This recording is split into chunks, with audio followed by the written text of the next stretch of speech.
yourself a glass of water and take a sip. Guess what? You've just swallowed water that's the same water that a woolly mammoth, King Tut, and even the first humans drank. That's because Earth's been recycling water for over 4 billion years. The world's water moves between lakes and rivers and oceans and land in this ongoing cycle called, you guessed it, the water cycle. As it goes through this continuous system, it can be liquid or gas or even a solid. And there are 4 different stages to the water cycle. There's evaporation, condensation, precipitation, and collection. We're going to start with evaporation.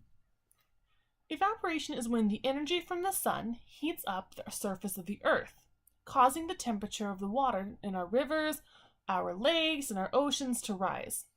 When this happens, the water evaporates into the air, turning into a gas that's called vapor or steam.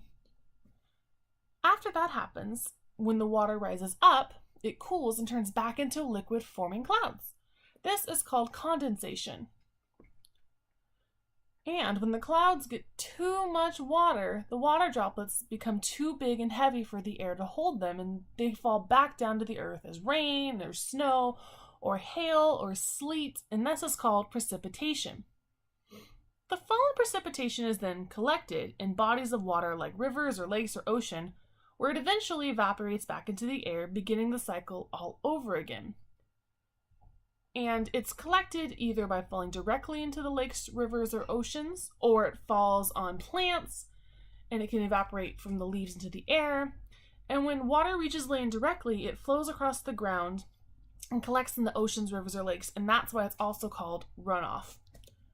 And there you go, the ongoing water cycle.